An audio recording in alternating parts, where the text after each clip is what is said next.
Good evening, everyone. Welcome back then to another LFM stream here for round 5 of the Pro Series in Season 8. Yes, we are back, and after what was a very dramatic week last time at the Circuit of the Americas, unfortunately couldn't bring you coverage for that one, but it was Alexander Smolia that took the race victory around COTA in round 4, bouncing back after showing so much promise in the early stages of the season, and find his way up to the front of the pack for the very first time, putting himself in a good standing to bounce back in the overall championship fight. Maciej Malinowski, another solid result from him, took second place, and Marco Bischoff rounded out the podium. Last season's champion still not having a victory in Season 8, so will tonight be the night around Silverstone where the number 1 car goes back to the number 1 spot? We will have to wait and see. But it is going to be 60 minutes of glorious action where we once again have some of the best drivers on the LFM platform that will be competing. But before we get into all of that, unfortunately with the missing stream from last week, we couldn't quite celebrate something that is a really remarkable and fantastic achievement that I'm very, very grateful for all of your support with, and that is that this channel hit over 1,000 subscribers. We've actually crossed over 1,050 since the last race as well, but it's just been amazing for all of the support you've been showing over the last few weeks, and to hit that target, that was a target that we were kind of thinking maybe for the end of the year, to hit it already before even reaching November was just absolutely incredible. So thank you everybody so much for all the support. It's been amazing that you've been enjoying the races just as much as it's been enjoyable to cover them, and undoubtedly I'm sure that we are in for a treat of some more glorious action this evening. We have some of our main championship protagonists that will be joining us on the grid once again around the Silverstone race circuit, a circuit with so much heritage behind it, and is just going to be a fantastic point and occasion for us to get some brilliant racing. Maybe some changeable conditions in this evening's race, you know, typical of the British weather system to be a little bit back and forth when it comes to having dry and rain, although a little bit, usually more of the latter, and grey skies, but we will have to see what conditions present themselves to the drivers tonight, and let's have a little bit of a closer look then at the circuit that they will be running around. 18 turns of absolute mayhem and keeping yourselves on your toes through one of the fastest circuits on the calendar, through Copse Corner and then into one of the most famous complexes in motorsport, Maggots and Beckett's, 3, 4 and 5, and then through Chapel Curve onto the Hangar Straight, and this will be a main overtaking opportunity down into Stowe Corner where drivers are perhaps have a little bit more top speeds, things that are in the Hondas or something like that. The Porsche is going to be a little bit vulnerable in that part of the lap. It really makes up its time in places like Vale and Club Corner, and then coming up through Farm and in towards the next couple of sections because it's very stop-starty. The braking, the acceleration and the agility of the Porsche really benefits through there, but it will be losing out in terms of raw power in certain other places around the lap, and then closing out the lap through Luffield and then in towards Woodcote Corner, a little bit of a trivial corner around the circuit before rounding out the lap and then finishing like so. So I have to see how everybody gets on. The server will be up momentarily and we can have a look at drivers getting their eye in for some initial practice before we then head over to qualifying, which will be 15 minutes of that before an hour-long race. And remembering, of course, that these drivers have a compulsory pit stop to make with a pit window in the middle, and that can obviously have major effects in terms of how it plays out in terms of tyre strategy, and especially when we consider if we do have changeable conditions, that pit stop window does start to make it a little bit more of a difficult place in terms of how the drivers set themselves up for the duration of a race. It'd be really interesting to see how that all plays out no matter what.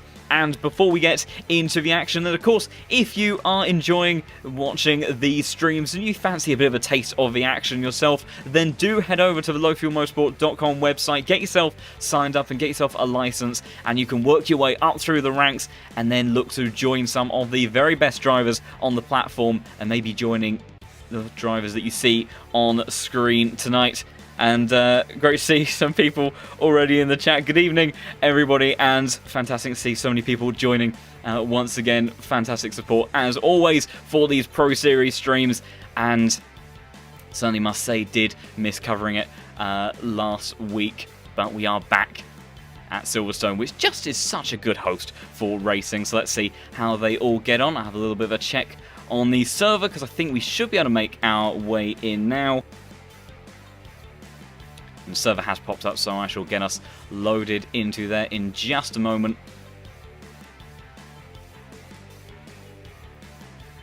And we can start to see how all of our drivers will fare.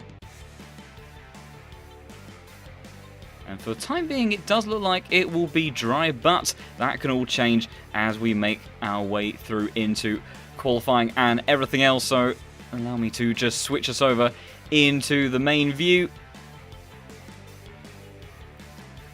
so that you can all see what I can see in the comms box and how all these drivers start to take to the circuit for this evening's action.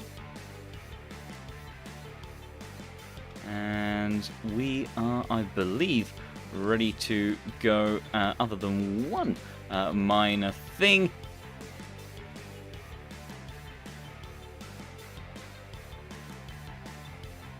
And there we go, we can now switch over to see our drivers in the practice session. So they will have 10 minutes, just a couple of minutes in already to try to get their eye into this Silverstone circuit and dial in their setups for the final time before we head over into qualifying. So let's see if we can go on board with someone that is about to start a lap and see what it's like on board with one of these amazing GT3 cars around such a fantastic circuit. Let's see, whereabouts we've got Smolia, our race winner from last week, still in the pits, as is our current championship leader. So let's see if we can find someone who's about to start a lap. I think Lohan van der Einde was about to start one, so let's go on board with the Ferrari. Possibly a circuit that will be suiting this car a little bit better than perhaps other circuits have previously. Ferrari very unstable sometimes over the curves, but this is likely to be one where it can really make use of the downforce in this car. So barreling down towards turn 1 for the first time in towards Copse Corner. So much commitment needed through here. Lohan van der Einde going a little bit wider than we would have liked, and got to be wary of track limits on the exit of turn 1 there. That can really bite you during the race. Now in towards Maggotts and Beckett. Swing it through the first couple, and then got to be patient through here. Stay tight to the left-hand side. He's still trying to hook nicely over that inside curb and on the power as early as you possibly can, because you carry all of that momentum down the hangar straight underneath the bridge. And this will be where some overtaking opportunities will be likely happening. You see you hitting almost 250 kilometers an hour before hard on the brakes in towards Stowe Corner. Playing around with the gears, trying to see if you can use the engine braking and then balancing out with traction on the exits. See a bit short shifting now down in towards the club chicane through the first kink in towards second. You see some cars that are much more capable with taking the curve. You'll see them being a little bit greedier on the grass through with our right-hander, because they can dip a wheel in there and still get through their fade nicely. The Ferrari not one of those cars. Now down to Hamilton straight in towards Abbey Curve, then another high commitment corner using all of the downforce in this Ferrari is Lohan van der Einde, and then hard on the brakes in towards Village Corner. Gotta be careful of that sausage curb on the inside through into the loop. You'll see a few drivers, they'll carry momentum through Village Corner and then try to sneak one up the inside in towards the loop, and it can catch certain drivers out, but obviously we have some of the very best, so imagine that they'll be wary to that. Down the Wellington straight now, the last big stretch of track before into Brooklands Curve. Patient around here. Wait for the apex to come towards you and then try to get yourself nicely tucked in to Luffield. You see different lines through here, but typically a little bit of a double apex. Close in on the entry, a little bit wide mid-corner, and then swing it back round to be hard on the power before rounding out the lap is the Ferrari number 14 car going to hit the line, and it is a 1:59.102 for the German driver, who completes his first effort and currently top of the timesheets in this practice session, but I'm sure that we will see some pretty speedy times from some of our other drivers as everyone starts to get their eye in. As a now actual fact, Jonathan Clifford in the Lamborghini. Not too many Lamborghinis on the grid, sadly, but Jonathan Clifford, I think, is one of his favourite cars. He's been running a lot in most events when I've seen him, so he is enjoying that one. and see what other manufacturers do we have on the grid this evening. See, we've got some Porsches, some Aston Martins, a couple of Ferraris dotted around there, some Mercedes as well. We've got a pretty good balance of cars, actually, as another one of the Ferrari. Samir Fock goes up to the top of the time. She's a 57.4 from Samir then, so starting to get down into the speedier times. Not too far adrift is Roloff Radix in the Aston Martin as he gets the number 24 dialed in as well. Nice delivery on that car. So 4 minutes left of practice left to go. Track still only at fast conditions, so won't be the most optimal level of grip that these drivers will be able to extract from the circuit, presumably when we get into the qualifying session.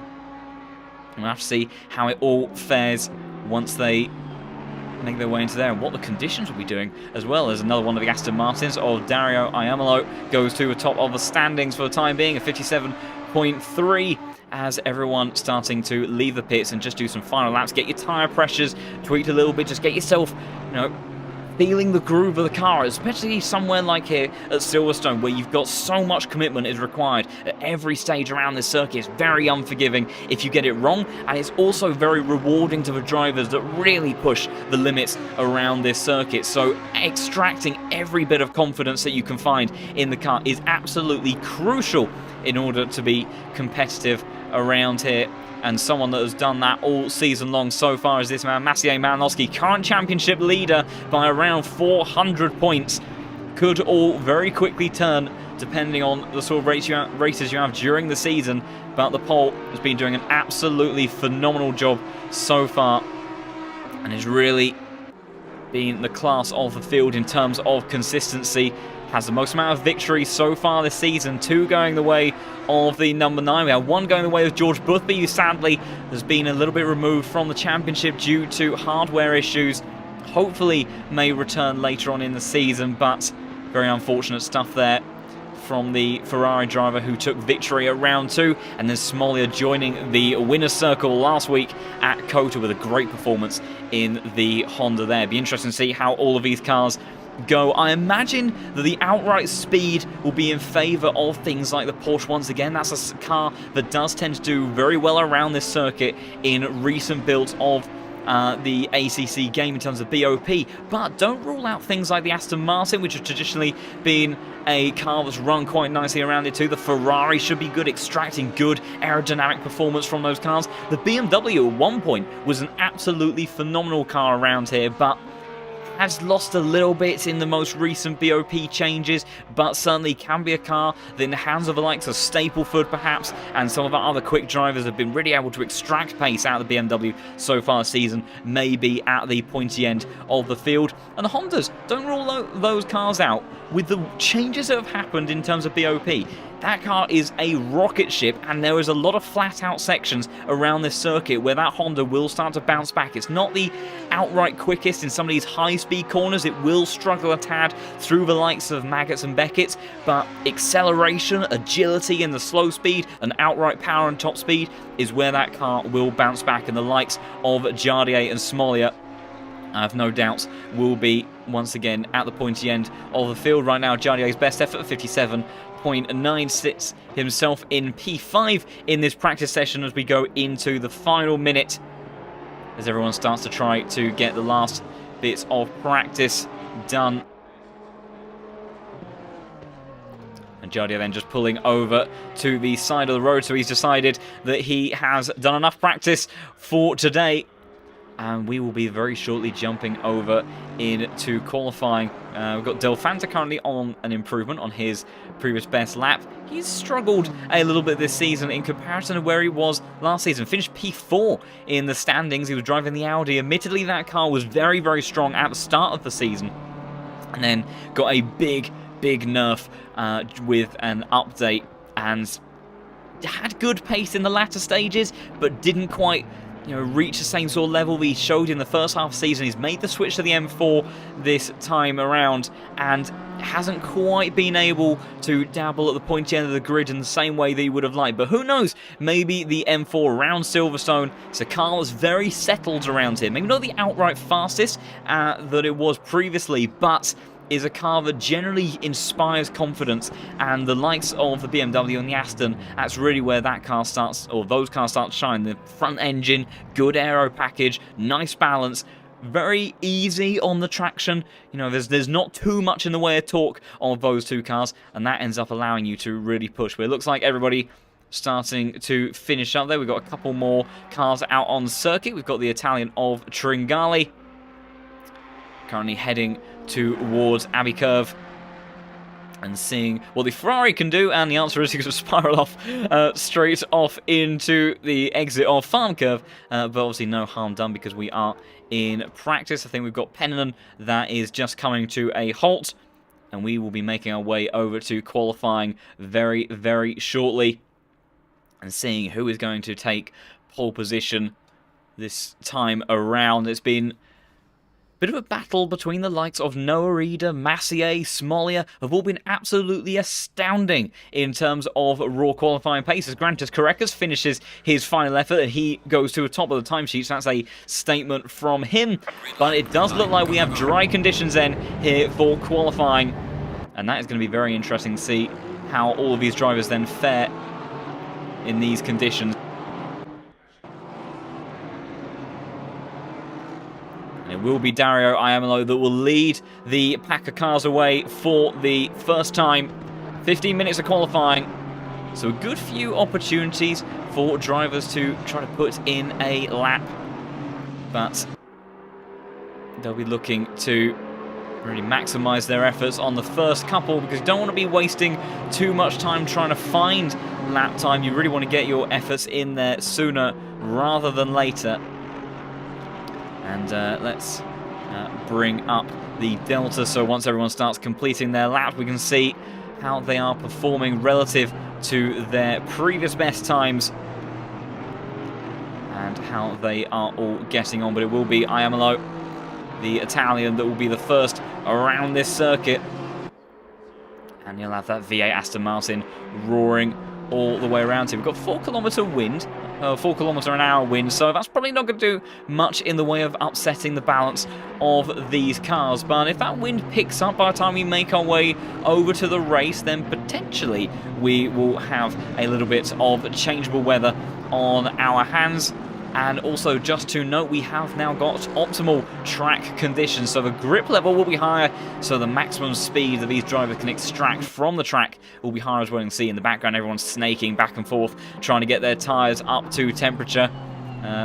Dario taking the almost Kimi Räikkönen style approach in the Aston Martin, not putting too much work into the tyres. And that's a really interesting aspect as well, because you can force additional heat into the tyres, obviously by really hampering on the steering lock and kind of putting over large amounts of abrasion on the tyre compound. And you will generate extra tyre temperature, which can allow you in qualifying to get themselves into a good window in terms of pressures and temperature quite quickly.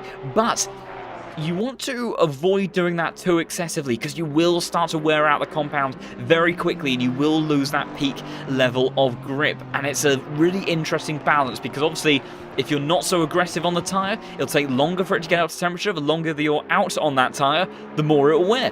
If you try to get them up to temperature quicker, you'll be scrubbing the tyre faster, and maybe you'll take the best out of them too quickly. So there is really this balance, and these top level drivers undoubtedly would have been playing about with how they do their outlap and getting their tyres, their brakes all up to temperature and pressure, and setting themselves up for the best qualifying session that they can. You'll see different approaches as well in the formation lap for the race. If they try to get themselves in a position to be really attacking off the line at the start, so they're trying to get everything as much up temperature as they can and get themselves into a position whilst the pack is closer bunched together, or will they wait until trying to play a bit more of a long game and allow those tyres to come in a bit and see if they can extend their stint and do it on strategy later on? We'll have to see how all of that plays out. It's a fairly long lap around here, so the tyre temperature and pressure does vary up and down quite a bit, which does actually sometimes give the drivers a little bit of a headache in terms of trying to set up pressures. Brake ducts are very important for that aspect as well.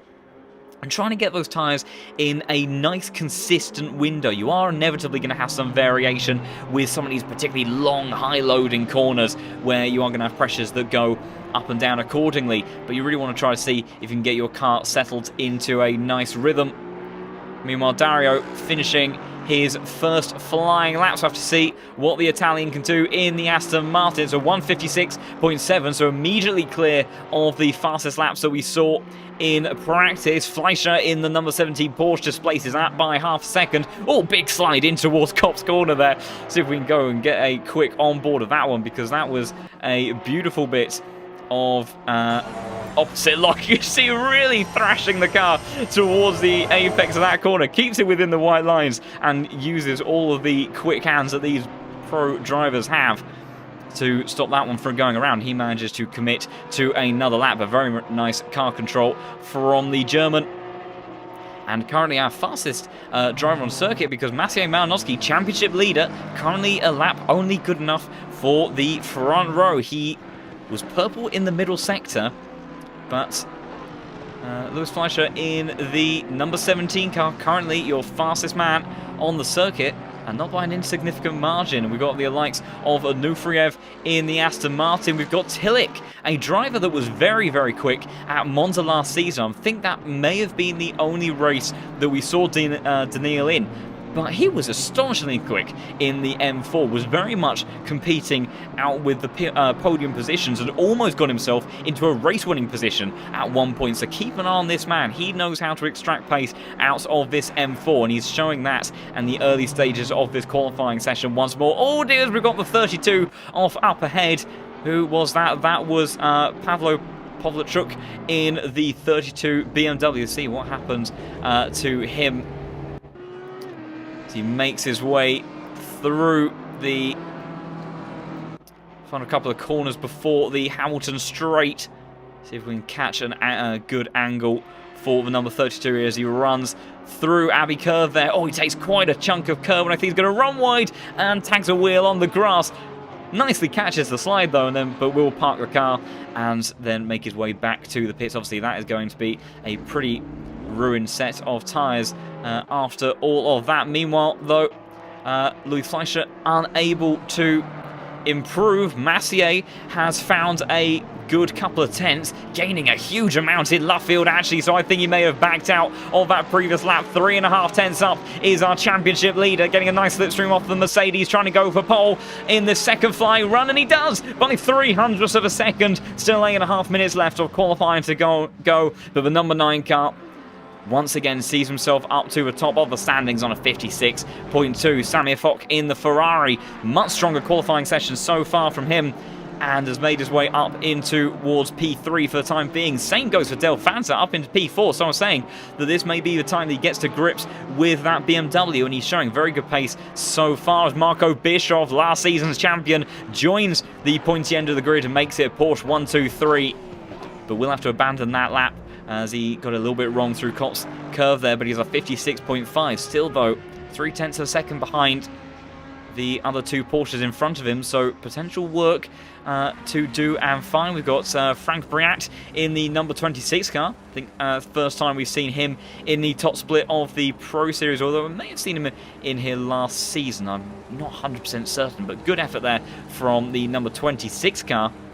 Remembering that these numbers do correspond to these drivers' ELO rating in terms of their license. So the higher the number in terms of what car number they have is related to effectively that there will be kind of the drivers that have come into this top split but with a slightly lower skill rating on their license. And then Marco Bischoff, man currently number 1 on the LFM platform, is then understandably the number 1 car in the server. So a little bit of context for those race numbers there.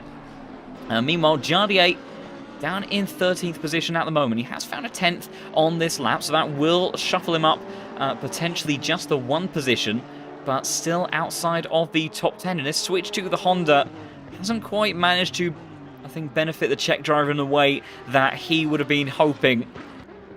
Driving the BMW last season, managed to get good pace out of that car despite it not often being the outright quickest, but made the switch to the Honda this time around. It has been a very quick car as of late, but right now, Jardier not quite able to extract sort of pace that he would have been wanting to.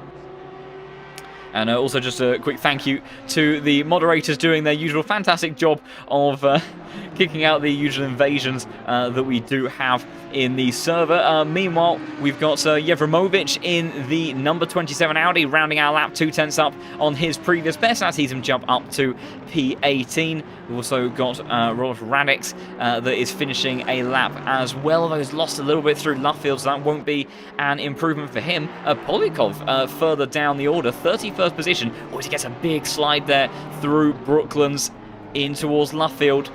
Did lose a couple of tenths there, might gain a bit back on the exit. It was a nice square exit there for the Porsche in the 28 car, so it's still going to be a big improvement and jump. This will be towards around 15th position, and it's just a little bit of drift of that, and P18 in the end for the number 28 car, but still opportunity for him to make an improvement. And someone who is already on an improvement is Malinowski. He's found a 10th on this lap, and let's hop on board the Porsche as he flies through Farm Curve over to the left-hand side, using a little bit of that curb on the entry, almost clipping the sausage curb, but just staying a few millimeters clear of it. And then switching back across through the loop, using all of the acceleration coming from the flat six of this Porsche. Man and machine absolutely outwon. Malinowski has been a pioneer of extracting pace from the Porsche for a very long time. I tell you what though, Bischoff is not going down without a fight. He's 0.3 of a second up on his lap time, so that will be challenging for pole as well, potentially. Malinowski though coming through the final couple of corners. It's been a little bit back and forth on his Delta. It's a good exit though out of Luffield, so it's going to be an improvement. Almost sounded like the engine dipped out for a second. I think that may have been a sound glitch though, but he does go and dip into the 54.1s. But what about Marco Bischoff? He is a little bit further back on the lap, so he still has quite a chunk of time to be able to find some more pace in this lap, and he is almost 0.3. He's just over 0.3 up on his previous best. It would still be a little bit shy of Malinowski, but it certainly would have put him up towards the front row. Did lose a little bit of time though on the exit out of that section, and that is such an important part of the lap. Very much like the exit of Chapel Curve. But look at that line in towards Brooklands. That was so aggressive over the curb. He's kept a huge amount of pace up in the final part of this lap, and it's an absolutely mighty final sector from Marco Bischoff, last season champion, trying to go for pole for the first time this season. And Marco Bischoff hits the line, and he does. A 56.117 for Marco there. Still time for all the positions to change. We know Massier has got time in the lap. We know that Marco has even got a bit more time in the lap as well. But that is a statement and a half from the season 7 champion, who is desperately trying to keep himself in the championship fight and make it 2 for 2. But what a lap there from last season's champion. Meanwhile, a bit further down, we've got Grantis Correcas, currently P6. He's found 3.5 tenths. That would likely put him to challenge around top 3, top 4 positions. What can the number 3 car do as he hits the timing beam? It's going to be good enough for 4th place. What about Eric Del Fanta? He's a little bit further back on the lap.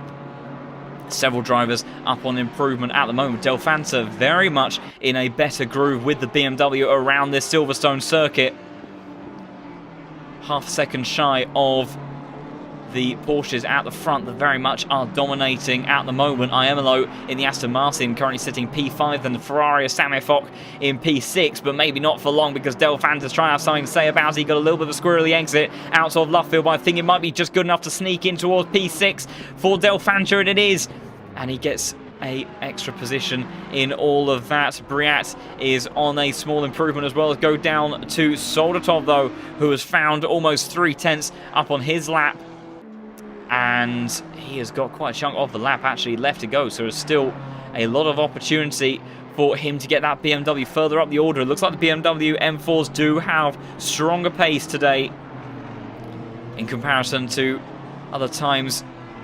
And also the likes of Stapleford, who has been kind of our number 1 BMW driver alongside his G2 Esports teammate Isaac Price. They've been the class of the field when it's come to extracting pace in the BMW so far.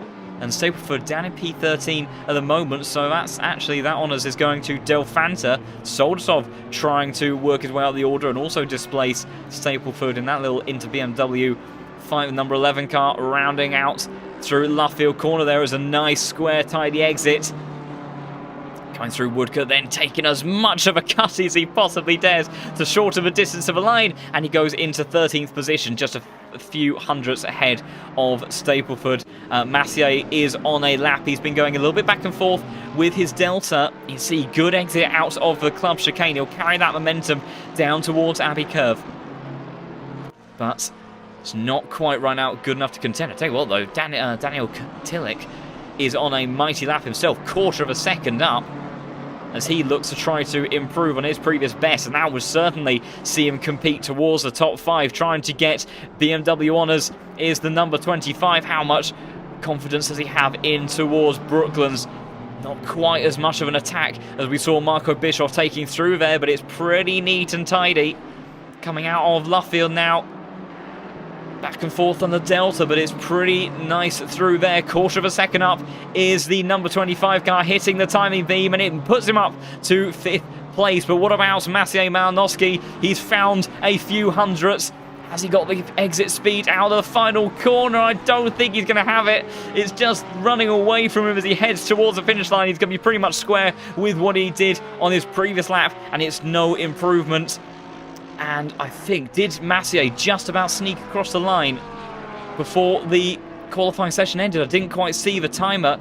He's maintaining that flying lap, so I think he may have just about made it.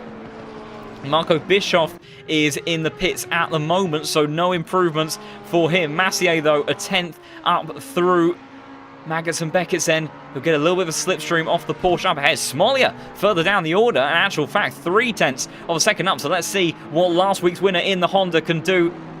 Not having the best of time right now in terms of extracting pace.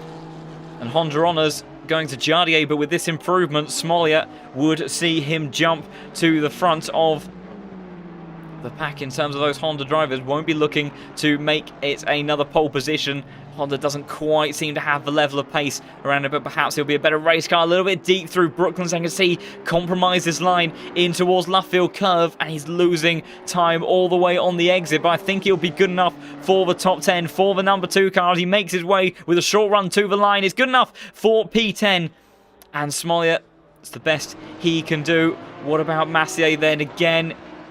He's still back and forth this time, although it has been greyed out, so I'm not sure if he's invalidated it somewhere and is just rounding out the lap for the sake of it. Gerardis has just seemingly spun out of his lap, so there'll be no further improvement for him.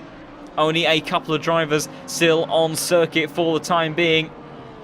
Jardier and Massier, 2 teammates for Yassi. Jardier is going to finish his lap, but I don't think it'll be an improvement for him, and it's not. What about Massier then continuing to finish a lap, desperately trying to push on, but I have a feeling it's not going to be good enough, and I think it may have been an invalid one.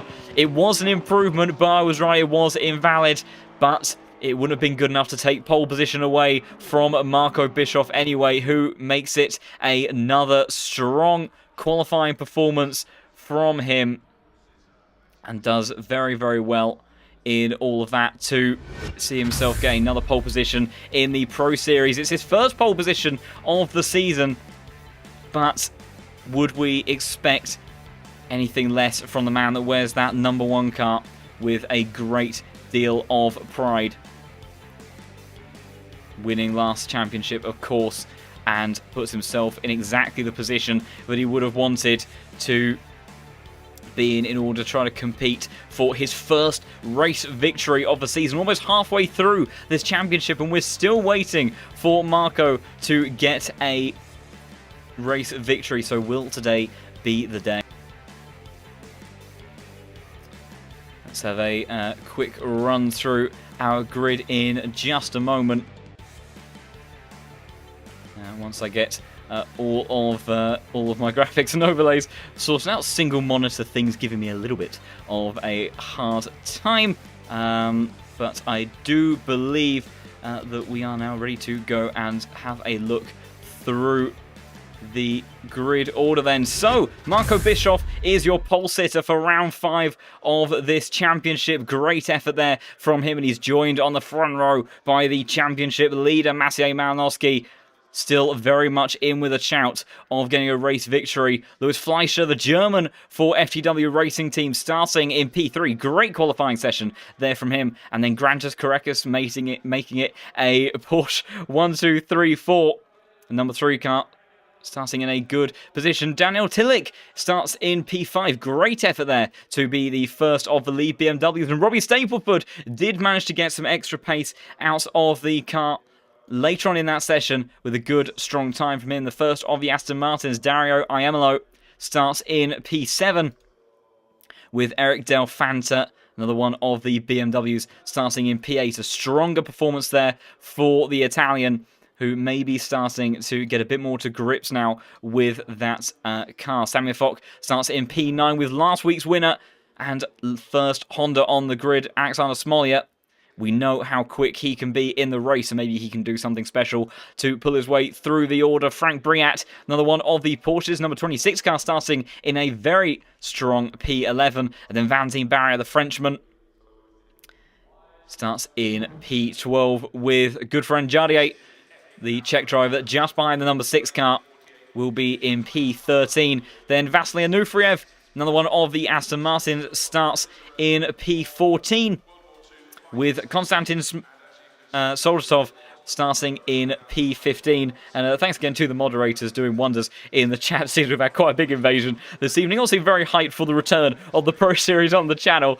Number 5 car of Emanuele Tajadin, starts in P16 in the McLaren, the first of the McLarens. Car that used to be very strong around this circuit, but starts a bit further down. Romain Freyon starts in P17 with Sasha Vassner in P18 in the Audi. Then Boris Garafulin in the Honda starts in P19 with Manos Gerardis, the Greek driver, the 22 car, starting in the final spot of the top 20. Lohan van den Einde in the number 14 Ferrari will start in 21st position with Nikolai Polyakov in 22nd place.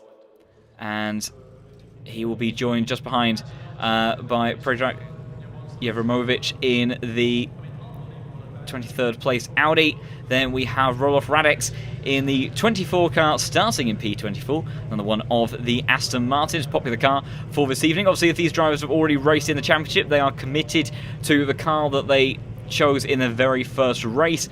Alex Kingston starts in 25th in the Aston, with Luke Addison starting in 26th position in the Honda.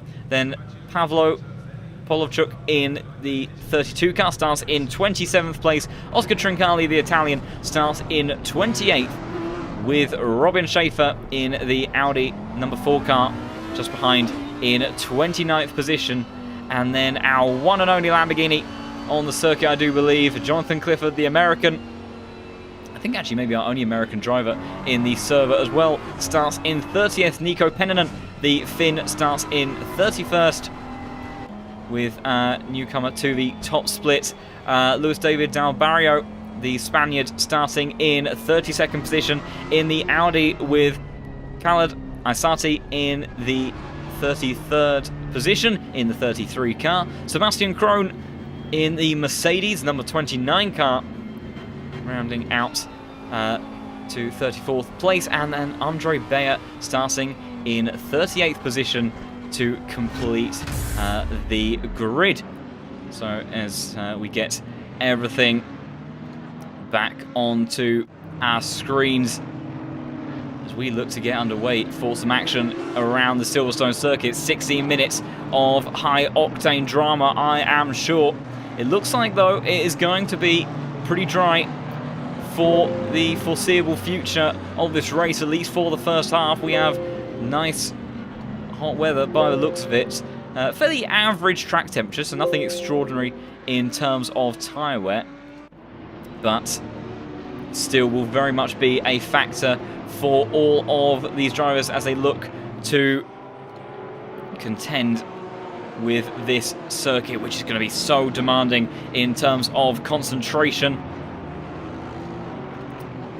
Let's get the final parts of everything together. So mandatory pit stop, of course, for these drivers, and there is that pit window, so they must make their pit stop in that pit window. Otherwise, if they make a pit stop for whatever other reason, it will sadly not count, and they will still have to serve that extra pit stop in order to not be disqualified. But Marco Bischoff then will lead the pack away. Number 1 car starting in P1.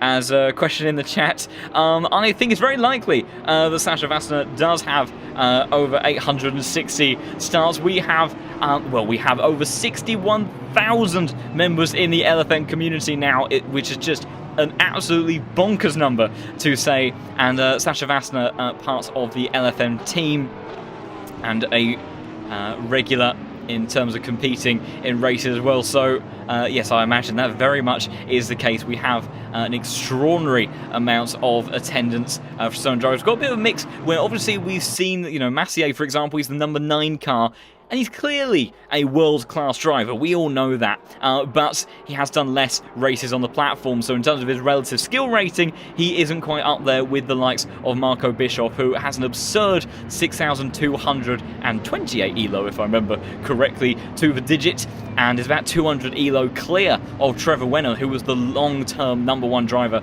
on the platform. So Marco Bischoff really trying to make it number 1 everywhere you look in terms of LFM, but he has been without a victory all season long. Does that change today for the German? Will he be able to make it happen at Silverstone?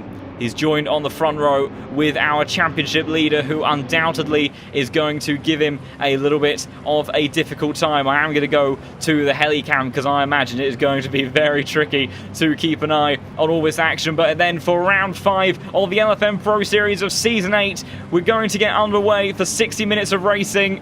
Who will it be? Will Marco Bischoff take his first victory of the season, or will it go the likes on Massier again? It's green lights away, and it's a good start for Matteo Malinowski, already trying to challenge around the outside in towards Copse Corner, side by side with Marco Bischoff. Bischoff holding firm. Massier sitting a little bit wide on the exit curve, but he's still got a nose as they head up towards Magnussen Beckett. Side by side, further drift is Korekis and Fleischer as well, but it's all about Massier and Marco Bischoff. Massier all the way around the outside trying to force the issue. Marco Bischoff coming back as they head through Magnussen Beckett's then, and the German on the inside. Massier is going to be squeezed towards the exit curve, and he's got a little bit of a poor run there. So Marco Bischoff then holds on to the race lead as they all fly down the back straight for the very first time. Bischoff leads, Massier defending from Korekis down in towards turn 8, and then Stowe corner. Korekis trying to launch it down the inside, almost 3 wide. Stapleford getting involved in this one as well. Fleischer around the outside, but it's still Bischoff, Massier, Fleischer now down the inside once more. Korekis in towards the club chicane. Who's going to come out on top of that as Dario Armelo's trying to go around the outside of the BMW. Stapleford, he's still wide over the exit. Fleischer gets through. Stapleford almost 3 wide in contact. Massive contact between Tillich, Stapleford, Del Fanta sent wide in all of that as well. Dario Amelo managed to just about sneak through there. It is Del Fanta that goes around the outside of all of us. Just see almost 4 wide further back with Jardier and Tillich rejoining all that contact between himself and Briata as they fly through Farm Curve for the very first time, but it's all very close between these drivers. There's contact with the McLaren further down the order. Several cars involved in that, but it's just absolute carnage. Wherever you look, that's Gareth Fuller has been sent round through the next couple of corners, and it's absolute chaos in the opening lap of this race.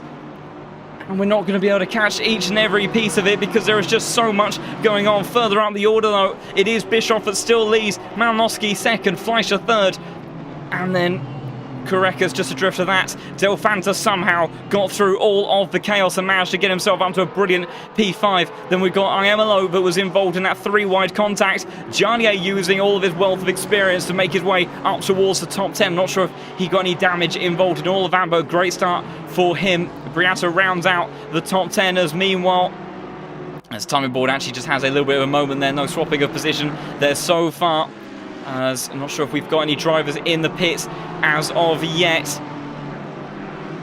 It's all line astern. Meanwhile, that is Sammy Falk trying to go around the outside of Frank Briata, and he makes it stick. So Sammy now in towards the top 10 positions. That's a yellow flag out for someone a little bit further down the order. That is Addison and Stapleford. So Stapleford's day goes from bad to worse as Gareth Fullin goes flying down the inside in towards Magnussen Beckett. So he gains a position, but what on earth happened in all of that? I'm not sure we're going to find out because there's further chaos going on as more cars are 3 wide down towards Stowe Corner. As Polyakov just behind the likes of Soldatov and Yevremovic, and further contact with Yevremovic sent around then, and tumbling down the order goes the Audi. I think everyone else managed to avoid him on the exit there, but disaster there for the Audi as it all got close once more with those cars. Meanwhile, we've got Iamolo and Smolia battling side by side on the run up towards Abbey Curve there, and it's the Honda that comes out on top of that. Last week's winner up into P7, and the Aston Martin having to settle for P6 for the time being. Also a little bit of a glitch on the timing board as I thought Iamolo was about to go into the back of the Honda there, just about keeps it out of there. Meanwhile, Vantine barrier 3 wide with Briata and Tillich there. The Aston Martin tries to sweep around the outside pair of Briata into the side of the 25 car, and Vantine does make his way through, and Tillich has been left for dead there with Frerum in the Porsche getting ahead as well. Further back, we've got Soldatov trying to make a move on Polyakov now on the run towards Brooklands Curve, as Briata having to fend further up ahead as well. Polyakov all the way around the outside in towards Brooklands, and he gets the move done. What about Briata versus Frerum, who's trying to get a move done? Luke Anderson now flying down the order, and that's another car coming into the pit, so I think Briata, heavy damage on that car, which would explain his lack of pace in this point of the race. Meanwhile, this train still continuing as Tillich dives down towards the inside, and that caught Freron off completely, and now let's allow Radix to get involved in this one as well, maybe even Polyakov on the run up towards Magnussen Beckersen, who's going to come on top of that, and Radix does get past as well. Polyakov down the inside with Soltov trying to go around the outside, keeps a nose on the entry. Polyakov set wide there. Van den Einde also trying to get involved in that as well. We've got side-by-side action. It's a little bit further back with Konstantin Soltov now with the better run over the Porsche, and will be able to carry that momentum undoubtedly as they all fly down the hangar straight one more time. Soltov down towards the inside. He's got the move done already. What about the likes of Robin Schaefer and Kingston just behind? So I've got on board completely the wrong camera there. Excuse me. Kingston around the outside of Robin Schaefer in the Audi. There's a yellow flag out for Smolia. What has happened there? For the car that made his way up into... Oh, I'm trying to keep on losing him. There he is. What on earth has happened? Smaller than he was up in towards P7. And last week's winner has had a terrible time at the end of the field. So he was battling with Dario Iamolo. They went in towards the club chicane there. The Aston Martin towards the outside. Oh, and there's a tag on the apex. He sends around Anufriev. Caught in that one as well. And Jardier once again keeps out of damage and manages to gain a position, all of that. So disaster for Smolia then, who after gaining so many positions in the opening couple of laps now finds his way down in P15. So disaster there for the number 2 car. It's all pretty even up at the front. Bischoff, Massier, Fleischer, Korekis, all as they were, with fairly sizable gaps between each of them. Now, next closest battles are the likes of Anufriev and Jardier. We've got swapping a position, I think, between Gerardis and Asati. I'm not sure. I think he went slightly wide there through the next sequence of corners. What's happened to Andre Bayer? He's lost a position to Stapleford, who's desperately trying to fight his way back through the pack after that disastrous early part of the race there. Still 53 minutes left on the clock, so there is time to bounce back, but some disasters already for certain drivers. One of them was this number 5 car, Emanuele, who was sent around. We didn't quite see how it happened because there was just so much action going on. But he was spun out at Abbey Curve there, and that cost him dearly. Have to check in out the front though, because Anufriev now trying to make a move onto Iamolo. They're very far in the distance, unfortunately, with this amazing camera angle. But Anufriev unable to get past, but he's very, very far adrift on the exit there. Does that allow an opportunity to Jardier, who thinks about a move towards the outside of the number 10 car towards club. He's got the Ferrari of Samir Fock just behind, so he has to be wary of Samir, who will be all over the gearbox. Is a little bit too far adrift for the time being, but now on board with the front splitter of Jardier, and we know the pace of the top speed of this car, but he can't do anything on the run up towards Abbey Curve. And he has to be careful there because it's such a tricky line, and that is somewhat part of the circuit where the Honda is not going to be as strong. Samir almost looked like he was thinking about a move up towards the inside of his Yassi teammate Jardier. Does he think about that late dive towards the inside? He doesn't, but someone is making a move. It's Smolia on the inside of Polyakov. desperately trying to fight his way through back towards the top 10. Polyakov has to drift wide on the exit. A great switch back for Smolia. Now it's Penningham trying to capitalise on the poorer exit. I think he might get him on the drag race. There's a little bit of contact, but Polyakov having to drop back and lose a position there in the end. He was compromised offline as there's a flag out for the number 12 car. That is Stapleford, who was retired from the session. So disappointment for the G2 Esports car, who has had a disastrous race so far. Gareth Fullin dives down the inside of Andre Bayer, makes his way up into 29th position. What on earth is going on further up the order? Garnier continuing to put pressure onto the back of Anuferev, who may be feeling it because he's gone slightly wide though. I have to look back because Gerardis is absolutely line astern with Jonathan Clifford on the run up towards Copse Corner, and he gets past the American beautifully there, who may be under a little bit of pressure from Khaled Isati on the next run of corners. But I think all eyes will have to go through bit by bit, because right now Jarnier in actual fact is the one that is under potentially a bit of pressure from his Ferrari teammate, who's a little bit too far adrift for the time being. The next batch of cars on that slingshot down that back straight is the likes of Penningham and Polyakov. I'm not sure if Penningham, he was closing up to the back of the number 2 car there, but unable to do anything for the time being, so they all stay as they were.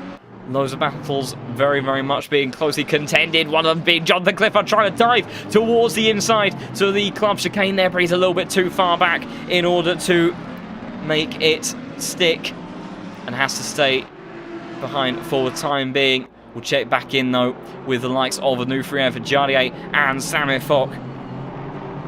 And to answer a little bit of a question then in the chat about the BOP. The BOP is a very strange thing in the world of ACC, as I may come back to that in a moment, because Polyakov was trying to go around the outside. Oh, he's dived down toward the inside of Penningham there, caught the 19 car napping as he was caught behind Smolia, and that's allowed Polyakov to surge on through. Now it's Pavlychuk trying to see if he can do anything about the BMW in front. In actual fact, it's going to be a double slipstream off the Porsche, who is very much the weakest down this backstreet here. They're almost 3 wide on the run. Up towards Brooklyn's curve, Penningham retakes a position and launching it down the inside is the 32 car, but somehow Polyakov manages to sneak his way back through them. 19 car has to fall back into line there. Polyakov now under pressure from Robin Schaefer behind in the Audi, but they all stay as they were. Brilliant comeback in the line there from Polyakov. I think maybe struggling with a little bit of aero damage in that car, but brilliant 4-way fight now, almost 5-way battle with the likes of Van der Nijnde getting involved in this one as well, as that was a wide moment for Penningham through there, and now he's got the 32 car all over his gearbox on the run up towards Magnus and Beckett's, but he can't do anything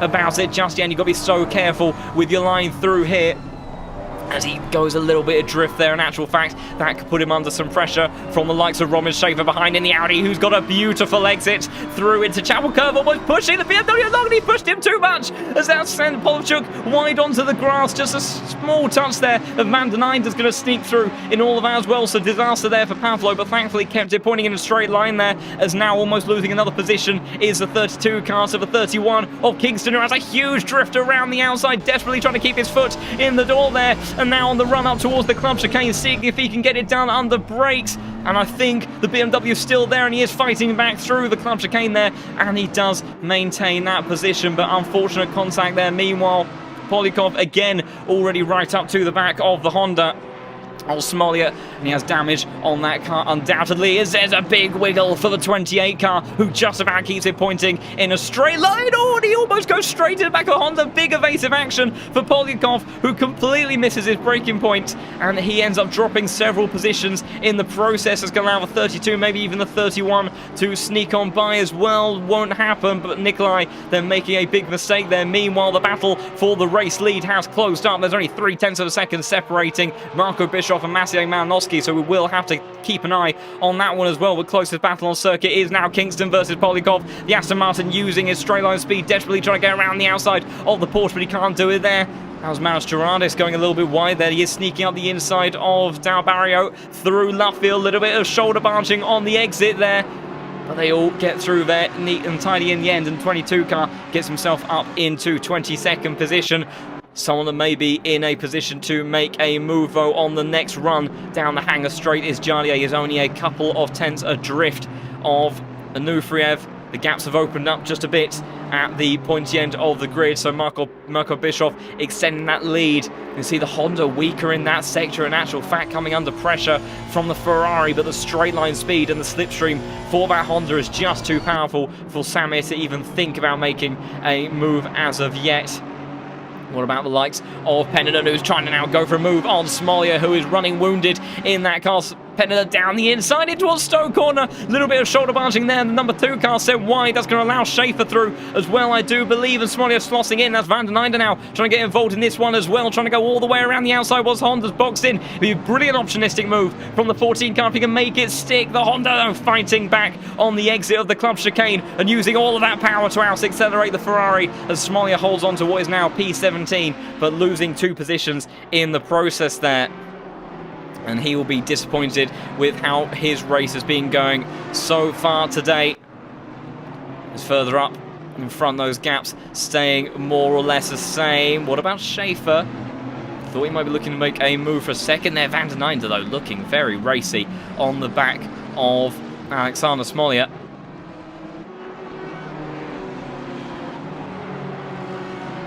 But he's been unable to do anything as of yet. Same goes for the likes of Schaefer trying to make a move on Penningen as they all continue to stay in the positions they were in. Jardier, though, big run from him in the Honda down the start finish straight, but it's a very short straight.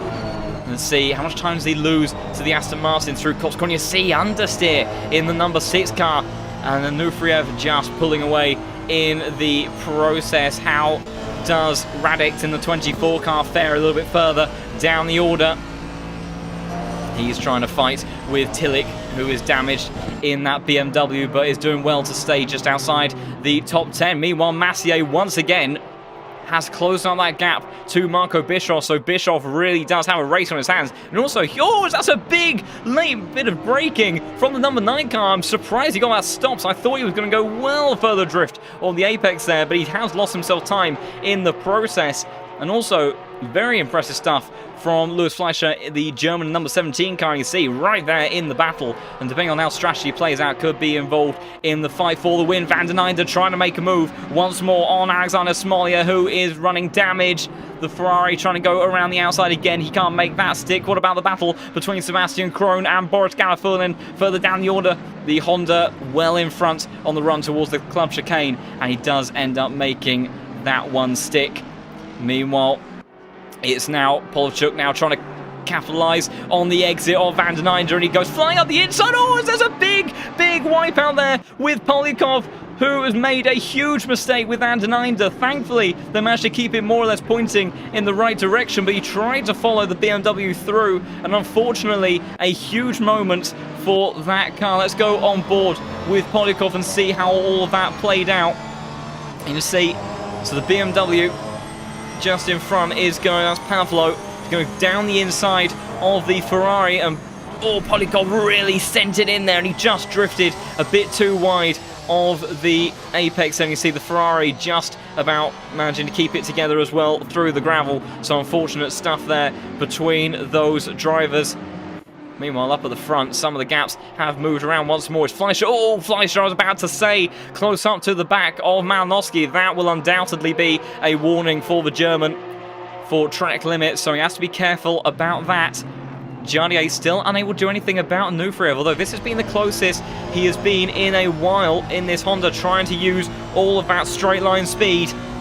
The Aston Martin, though, no longer a slouch on these back straights, and despite the power that is in that Japanese car, not enough to compete right now with the number 10 in front of him. And the same goes for the Ferrari just behind. They haven't got Iamolo too far up in front either, as Sasha Vassner has come into the pits. I'm not sure if that is a retirement to the pit lane or if that is an actual pit stop, but of course he will have another pit stop to serve if he does wish to continue, as to not get disqualified. Meanwhile, Manueli and Polyakov now side by side on the run towards the club chicane. McLaren trying to go all the way around the outside. He's just about keeping a nose in there, but he will have the door cut across the front of him, and he's compromised his exit. Van der Nijde, the brilliant opportunistic driver, the managing to get the run out of the club corner there, and makes up a position in the process. And we've got a yellow flag out briefly for someone. I'm not sure who that was for. Do want to see what's going on with Jonathan Clifford, and I think that was Tringali. Very big battle between those two. The Italian all the way around the outside, and he was a lot more alongside than we saw previously for some of those other attempts on the move. And the 18 car brilliantly making that one stick. The Italian doing a great job there to get past the Lamborghini then, and getting himself up into 22nd position. Meanwhile, the fight at the front of the grid is once again very, very close between each of our drivers. Only a few tenths of a second separating each of those three Porsches. 5 seconds clear as Massier makes a very big error on the exit there. Fleischer, I'm not sure he's quite going to have the straight line speed to do anything about it towards Stowe Corner. But you can see visibly gaining in the slipstream there.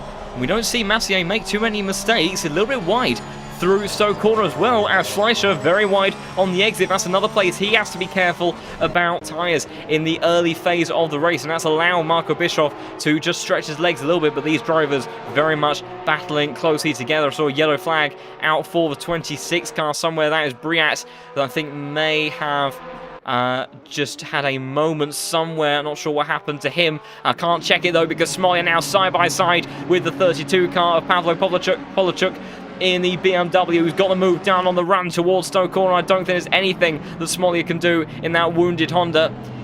Trying to see if he can set himself up with a nice exit. He has got the momentum swing on the run out there, so it's not over and done with just yet, but I think that car is suffering with some aerodynamic damage there, because that BMW should not really be outrunning the Honda any day of the week. You can see struggling with the understeer as well, so Smolya may... Oh, he's got very, very wide actually through Farm Curve there. He's under pressure now from Kingston as a result. And even Gerardis is getting involved in this one as well, who's boxed him in and trying to go all the way around the outside of Kings. That'd be a brilliant move if the Audi can make it stick. They're very close together between these two drivers.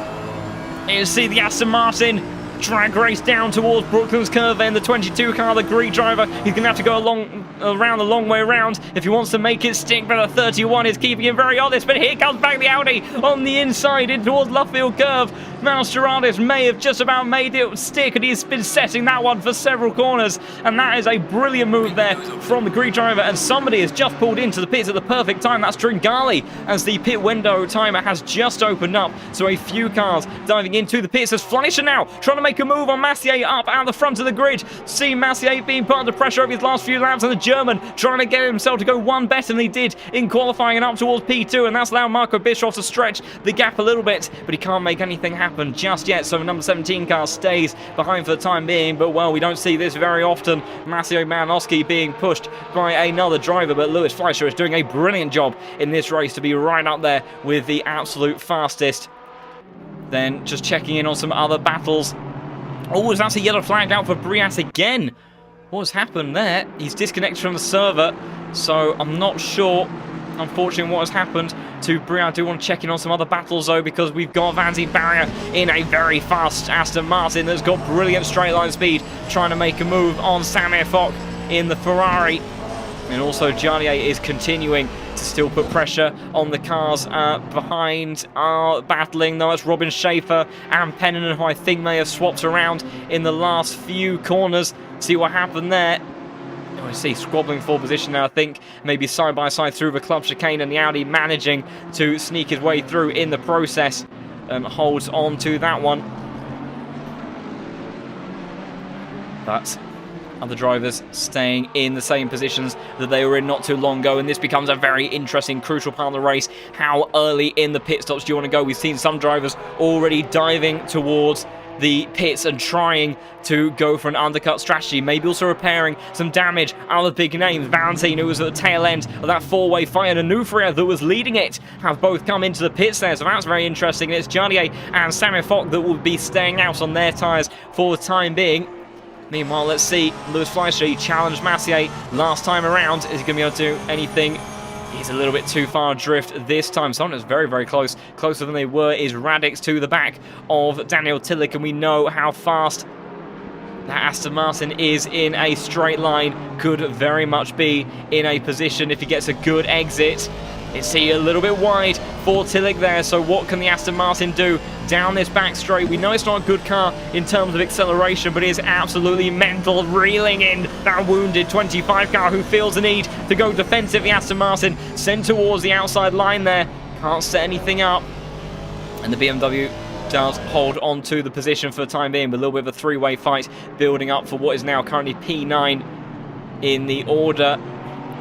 Further down the order, Kingston and Gerardis squabbling once more after that amazing move from the Greek driver, but Kingston really not giving up on this one, not sending anything up the inside in towards the club chicane though. You may see the occasional dive bomb, but no such thing on this occasion. Just also to note, so Nufriev and Barrier have come out of the pits, and I think Vanzi may have gained a little bit in all of that. It was very brave on the entry to the pit lane. Meanwhile, someone else is getting a bit feisty is Van der Nijnde, who's had quite a busy race already today, trying to get past the Ferrari of Khaled Aysati. And they've got Boris Garafulin involved in all of this as well in the Honda, desperately trying to see if he can use that straight line speed to maybe find an opportunity, as Radix was very close up to the back of Tillich, who was deep on the brakes towards Brooklands there, but he holds onto the position for the time being. Will we see any other drivers coming into the pits? None of our front runners have come in. Radix, though, is going to be one to dive in, so he's looking to go for the undercut. You can see Soldatov in the background going for that, as well as Van der Nijnde under pressure from Garafulin, who's trying to see if he can offset the line of the Ferrari in front. But he gets a little bit of a wonky line through Luffield there, and he's unable to do anything about it. What about Lewis Fleischer? Locked in the slipstream, and Maciej Malinowski once again down the hanger straight towards Stowe Corner. Our championship leader now he's lost the toe to Marco Bischoff, and as such seems to have lost a little bit of pace, and it's Fleischer now that is the man looking to try to make a move. But he can't do so at the moment, so they will stay as they were. What about Jardier up to the back of Iemelo? So this is a surge of pace from the Honda. Bearing in mind, Jardier was really locked in behind the Aston Martin of Anufriev, and he's brought Samir with him. So Iemelo struggling over the last couple of laps, and now Jardier really trying to fight for this one. I do need to quickly check though with likes of Van der Nijnde, because he's down the inside of Khaled Aysati, who's trying to hang around the outside on the exit Stowe Corner, but I don't think he can do it. In actual fact, he might be under pressure from Boris Garafulin. Oh, major contact on the run up towards the club chicane. Khaled Aysati, there's a little bit of a late switchback from Garafulin on the run into the braking zone, and he clips the back of the Ferrari and sends him round. That's going to be heavy diffuser damage for the Frenchman there, so that is unfortunate for him.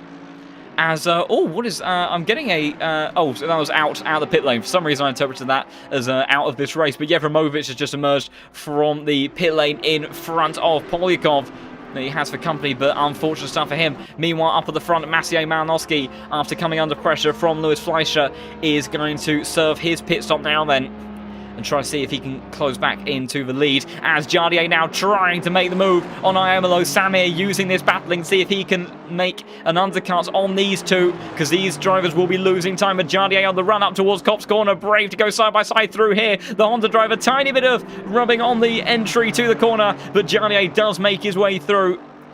But that battling may have actually allowed Anufriev, who is on the fresh tyres, to come out in front of these two. He was behind Iemelo before the pit stops, but could very well be in a position to make something happen with the undercut strategy, and Samir looking to do it as well. Tringali putting pressure onto Gerardis, and several drivers again coming in to serve their pit stops. Tringali, does he think about move down towards the inside? Not quite yet. As white flag for Iemelo, just think the server being a little bit on the sensitive side. Wide line for Iemelo as he tries to push on, but I think he has just lost the tyres in that car. So great management from Jardier. I'd be interested to see how deep into this race he goes. Meanwhile, Polyakov, who has had a very up and down race, now trying to make a move onto Yevremovic in the Audi, who's just come out of the pit lane. You can see struggling in a straight line is that Porsche.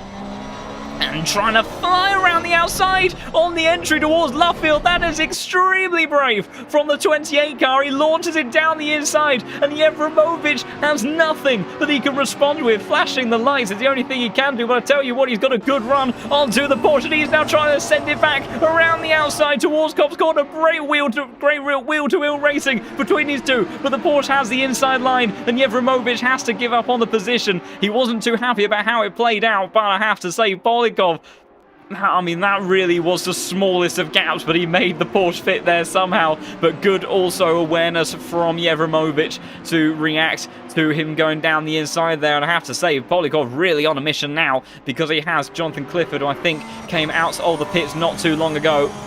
And I think Polikov will have the pace advantage as Lewis Fleischer and Bischoff have come into the pits. Then Korekis, Delfanta, Jardier all staying out.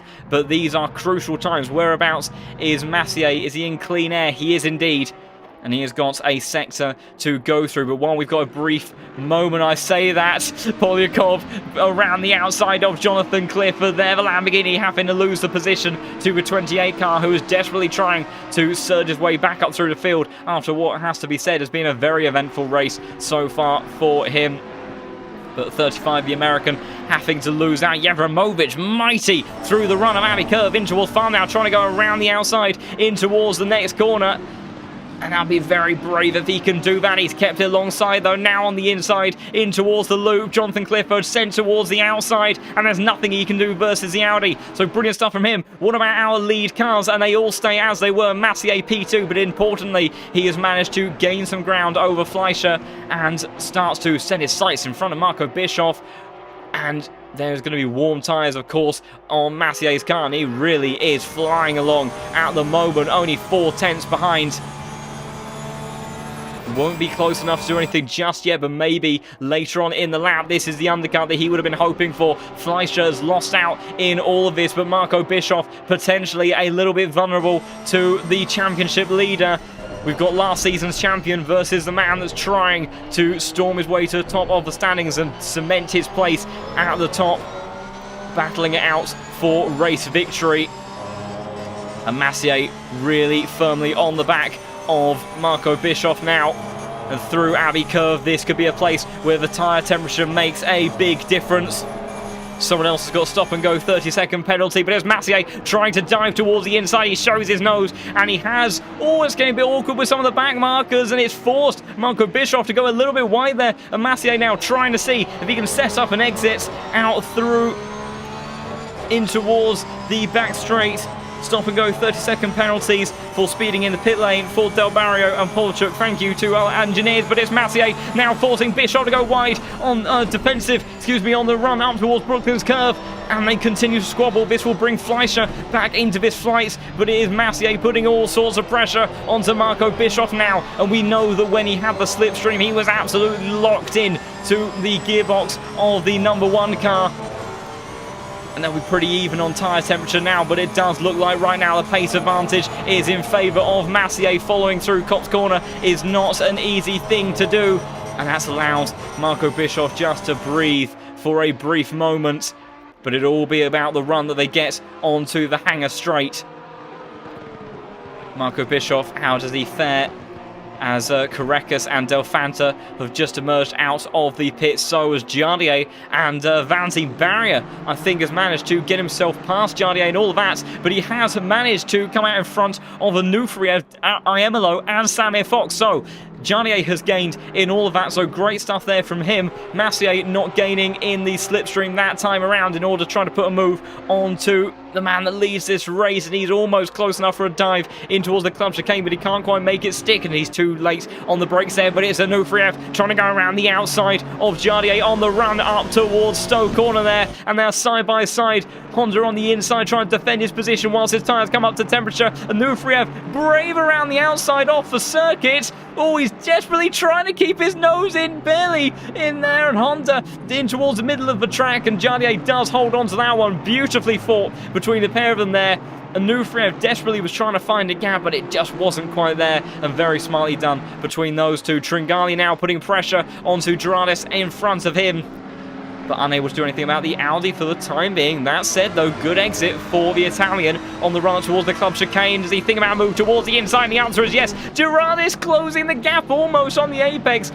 And Tringali can't get through for the time being. It's a good exit, though. Gareth going a little bit wide, watching with a great deal of interest in all of this. But now, I imagine we may see a move towards Abbey Curve. Late defense from Gerardis there. Tringali has to back out of it, carrying huge momentum through Abbey in towards Farm Curve. They're almost a four-way fight between these drivers. Last of our drivers to pit is Freyon, and he's come into the pits now. Tringali, though, unable to make his way through, defending from Gareth Phillip, but maybe not enough. Oh, barely managed to get it stopped in time, and they all stay as they were for the time being. What about Van den Einde, who's coming under pressure from Polikov? It's the wrong diffuser. There we go. There's the face of the Porsche I was expecting to see. But you can see the straight line speed deficit not working in favour of Polikov. But he's trying to go around the outside once more. He's done it before. I'm not sure he's on the right line this time around. Sweeping though is he, but he can't quite get a move done there. In actual fact, it's Jevremovic now trying to set up a move potentially. But they all stay as they were for the time being. I do need to check in though again with Massier and our race leader Marco Bischoff. 3/10 between them. No changes as of yet. What about Gareth Fullin right on the gearbox of Tringali? Oh, it's Tringali's lost it through Comp's corner then, and he goes flying off the circuit. So disaster there for the Italian, scrabbling his way back on. Let's see if we can catch. Oh, just caught the tail end of it. Unfortunately, didn't quite go back far enough. He'll have side damage on that car. Thankfully, not super heavy, but heavy enough to compromise his race. So disaster for Tringali there. The Ferrari can easily get upset by the sausage curbs through that part of the circuit. And he's unfortunately fallen victim to that. Massier continuing to put pressure onto Marco Bischoff, as is Iemolo onto the back of Nufrev, who has lost some time to Jardier. As I think Sebastian Krohn just lost a position to Smolia, who is recovering through the order. As Isati has come into the pits. That's very late. I think that may be a second pit stop for him. Deep on the brakes is Krohn, so definitely won't be able to contend with Smolia, but we know that Smolia is the faster car of these two. Jevremovic. Oh, that's very close between Van den Einde and Gareth Fullin, actually on the run up towards that next right-hander, diving down the inside, barely a hair's width between them. And here comes Polikov trying to dive towards the inside. He can't make that one work. What about Jevremovic trying to go around the outside, unable to find a way through, and they all stay as they were.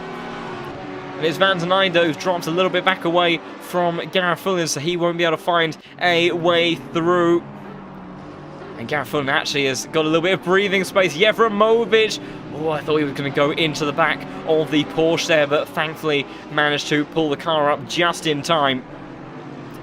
But they all stay in the positions they were in a moment ago, as Freyon comes into the pits for a second time. So I'm not sure. There may be a drive-through penalty that I can't see. I have to wait and see about that one. But Romain did definitely come into the pits previously, but I didn't see whether he served a drive-through or maybe he's got a drive-through now, but that's not going to help his race whatsoever. Iemolo unable to do anything for the time being. Same goes for the likes of Jevremovic and Polikov and Van den Einde, excuse me, all locked into this three-way fight. White flag for Massier. I'm not sure if he had a moment somewhere because he's lost some time. Did he go wide through Abbey Curve then? You can see gaps were a lot different. I think Massier may have had a moment. Wide on the entry and just completely abandons trying to make the apex, understandably, because sometimes it's very difficult to rescue through there, but he has at least maintained the position. Meanwhile, someone that is swapping around in the process that I really would like to switch back to when the game allows me to is the likes of Van den Einde and Polikov. Polikov has got in front in all of that, and Jevremovic trying to sneak through in the process as well. He's not going to be able to. Let's see if we can catch what went on there between those drivers. So you see Jevremovic watching, you see Polikov diving down the inside towards Van den Einde, who had nowhere to go, and Van den Einde came under all sorts of pressure from Jevremovic. See what the speed difference was between those cars. Here the Audi was gaining on that Hamilton straight towards Abbey Curve then but couldn't quite get it done, but did hold on to the position. I think I'll have to do another replay in a minute because Onufriev and Iemelo have just swapped around as well. Unfortunately, this is what happens. We have so many close battles on circuit, as up at the pointier end of the grid, Iemelo has lost the position. Have I actually gone back on the replay? I have gone back on the replay, and I'm guessing by the looks of it then I haven't gone back far enough. That's very disappointing. So unfortunately, Onufriev has made the position over Iemelo off our screen, sadly. But yeah, a few of those gaps that were absolutely down to the wire starting to open up just a little bit, with just over 20 minutes left on the clock for this race. Marco Bischoff leads with now 1.2 seconds over Massier after that mistake, with Marco looking to have been the stronger driver so far today, and Fleischer again close up to the back of Malinowski. Hasn't been close enough to make a proper move. He's shown his nose a couple of times, but the German driver doing an absolutely fantastic job to try to get himself up in second place, that hasn't been able to do it just yet. Now we've got Nico Peninen trying to put pressure onto the Audi of Robin Schaefer. The Audi will hold on to that for the time being. So I think potentially I can get around to answering a question that has been in the chat for a while that I've tried to answer a few times, but there's just been absolutely so much going on. I have a horrible feeling I may not be able to end it this time either, because Fleischer is really close to the gearbox of Massier this time around. And if he maintains this sort of proximity, all wide there though, through Magnussen Beckett, and he's lost time there, so he's not going to have the run. And that's why it's so difficult to follow through that part of the circuit. Someone else is trying to do it though. We have a three-way tussle with Iemelo. Samir Fox getting involved in this one as well, and Onufriev. So after losing the position, Onufriev has not been able to really get away from Iemelo. Maybe the Italian getting himself into a slightly stronger position with those tyres, maybe settling in a little bit more. Some drivers kind of wind up to their pace, whereas some are really able to get dialed into it very, very quickly. But the Aston Martin, having to stay behind for the time being, was showing his nose on the run up towards Stowe Corner, but could not do anything about it. Lewis Fleischer again gaining. He's really quick in certain parts of the lap, and gains on Massier quite a chunk, as does Samir Fock onto the back of Iemelo's. Drop back now a little bit from Onufriev. So that gap is going a bit back and forth. But yes, I shall try to answer that question now. So the reason why the Porsche is kind of a little bit of back and forth in terms of the BOP.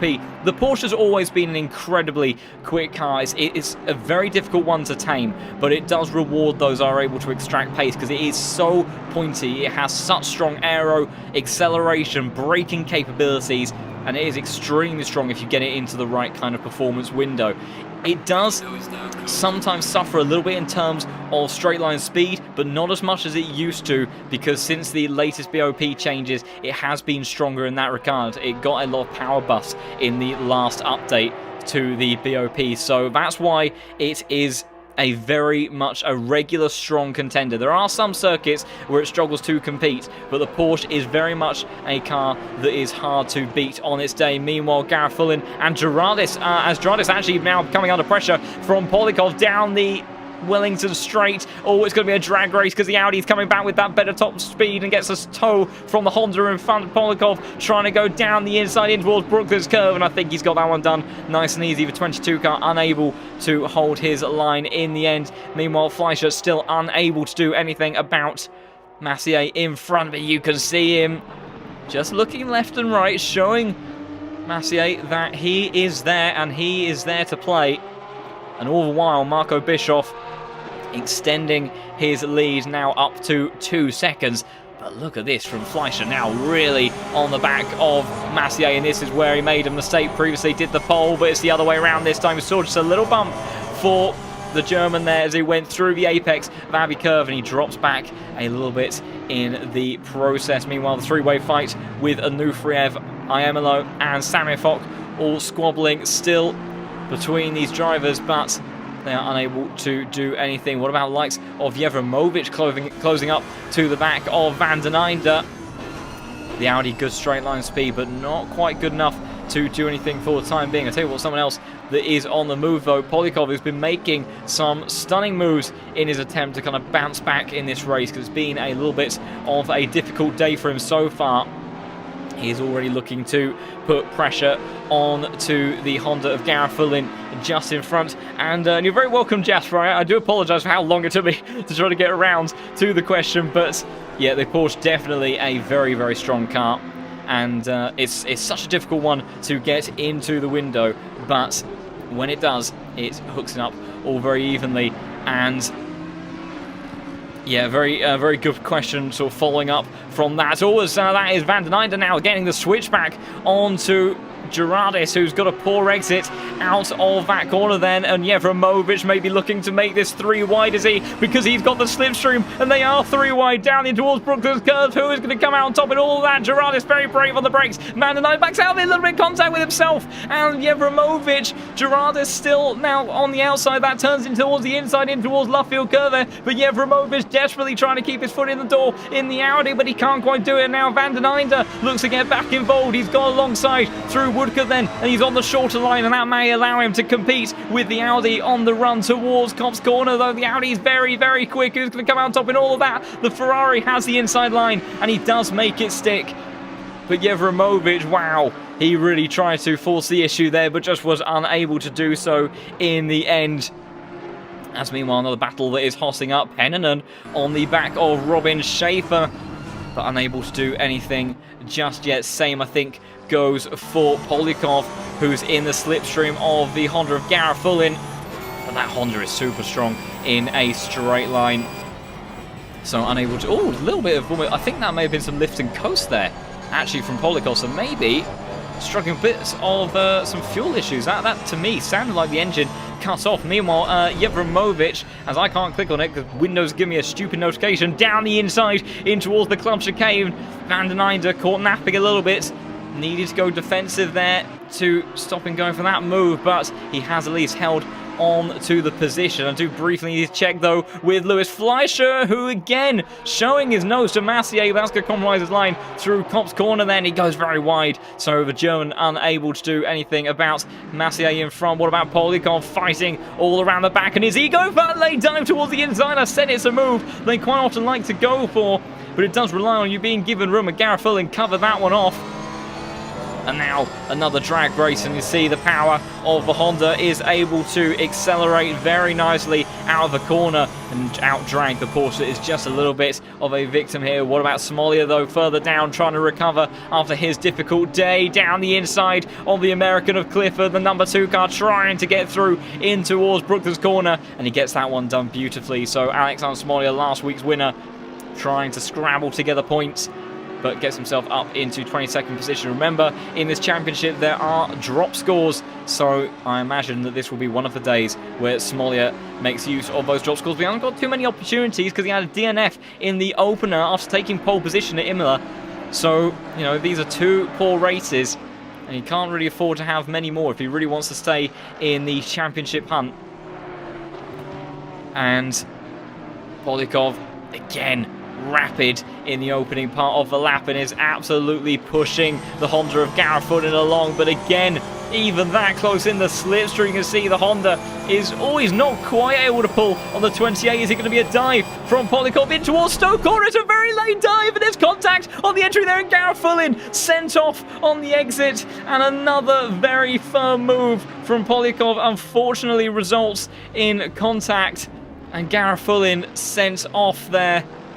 Wow, that is very unfortunate for 21 car. As there's a yellow flag out as Iemelo and Anuferev seem to have made contact. Samir Fock has made his way through in all of that, but what happened there? The number 20 car's just run into the back of Anuferev, and I think that is on the exit of the loop before the back stretch. That allows Soldatov to get through as well, and you can see Iemelo now coming under pressure from Kingston. Around the outside is, it's Radix, excuse me, in the 24 car, down to the inside in towards Luffield then, and Iemelo has lost a huge amount of positions and time in all of that, as has Anuferev and Samir Fox, Soldatov and Radix all benefiting in all of that. So several incidents happening very close together, but difficult stuff there. Iamalo hasn't given up on this position. Not sure how much damage he would have got in all of that. Coming back to sort of the follow-up question on the BOP. The BOP arguably should make the cars even. However, and it is very, very difficult because, you know, from each circuit has a different kind of characteristic to it.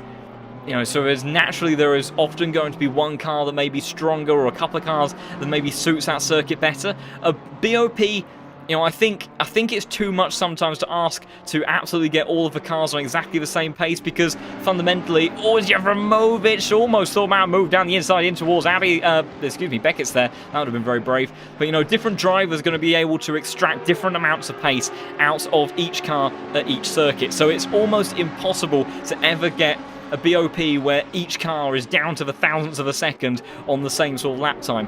The best that you kind of can often strive for is to have it so that on average on the calendar, as Smolia slides up towards the inside of Jevremovic, so went very wide on the exit of Stowe Corner. I think someone else is maybe trying to make a move, is Freyrom in the number 30 car on Tringali, but he can't quite make that one stick for the time being. Almost into the gearbox of Ferrari, but thankfully pulls up in time. Fleischer doing all very wide on the exit. Cops again, he's got to be very careful about track limits around here. But yes, to finish off that point, I think, you know, it's going to almost be impossible to ever get a BOP that absolutely makes every car equal to one another at every circuit. I think the best that kind of you can reasonably aim for is to make every car have a good opportunity at being the quickest across a varied calendar. And obviously, depending on what tracks that we have on the calendar, you know, we don't go to every circuit that's available in ACC. So there are going to be some cars that perform a bit more consistently better during the season than others. And, you know, those combined with who's able to extract more pace out of one car versus another, and what car is easier to drive, and so on and so forth. You know, there are some drivers that are absolutely mighty in the BMW, for example, and that can be a race-winning car, but it very much depends on who's behind the wheel, so it is a very tricky thing. Someone, though, that's trying to extract the absolute maximum from his Porsche is Louis Fleischer, who, again, is putting all sorts of pressure onto Massier, who's, I think, given up on trying to go for the race win. Marco Bischoff has extended his lead 3.2 seconds. It's going to be a dive from Fleischer. It's a late move. Massier does leave a little bit of a gap on the entry there, but that's the sort of move I was talking about, setting up the momentum around the outside, and that carries that speed in towards the inside of the loop, and he almost managed to catch out Massier there, but he wasn't quite close enough, and stays in third place for the time being. But it really does look like now Louis Fleischer is the man that is on a mission to make up some moves. He was 0.4 of a second faster than Massier last time around. Meanwhile, Jevremovic trying to bounce back on Smolia after losing that position. Smolia, though, defends the inside line, and Jevremovic heavily compromised through there. Flashing up the lights there from Jevremovic. I don't think there was actually anything too wrong in all of that. So maybe just a little bit of frustration. Oh no! That's Fleischer! He's made a mistake. He had a few moments of wobbles through Kopp's corner previously, and unfortunately it's come back to bite him. And I think he's just had a wonky moment through that opening sequence. There's a battle going on with Van den Einde and Gerardis, so I will try to catch on a replay in a moment. But what happened there with Louis Fleischer, who was driving so well on the entry there. You can see, such a sudden tank slapper. And there's the big problem in the Porsche for you. If you don't have that car dialed in the way that you would want, it can absolutely bite you. Meanwhile, Alexander Smolia is battling heavily with Gerardis now, and he's made the move stick. In actual fact, trying to go around on the inside of Van den Einde there. So Smolia really now trying to make a move in this late stage in the race. We're in the final 10 minutes, and here comes a Honda Power. Which way does he go? He has to go towards the outside because the German is going to hold that inside line. How brave does he feel? Not brave enough to go all the way around the outside, but I imagine he'll be setting things up for a drag race towards the hangar straight and into Stowe Corner, almost gaining on the entry towards Magnus and Beckett. What's going on with Gerardis and Jevremovic? Gerardis there, I think, has had a moment through on the entry towards that sequence of corners, and that's allowed Clifford and Jevremovic to go through. But let's come back with Smolia then. As I saw an indicator pop up for Van den Einde. I'm not sure if that was entirely deliberate. Does he defend on the run towards Stowe? He doesn't, so I think that was deliberate, and he is allowing Smolia through. Doesn't want to lose time and be caught by Jevremovic. That said, though, he's got a little bit of a fight back on the exit towards the club chicane, but Smolia more confident on the brakes, and he will get the move done. So Smolia up into P18 then, as that's a big wobble for Jevremovic, and now maybe under some pressure is he from the Lamborghini of Jonathan Clifford. Not quite close enough. Lamborghini was one of the cars that got an absolutely massive overhaul in the updates that I was talking about. Much faster in a straight line now.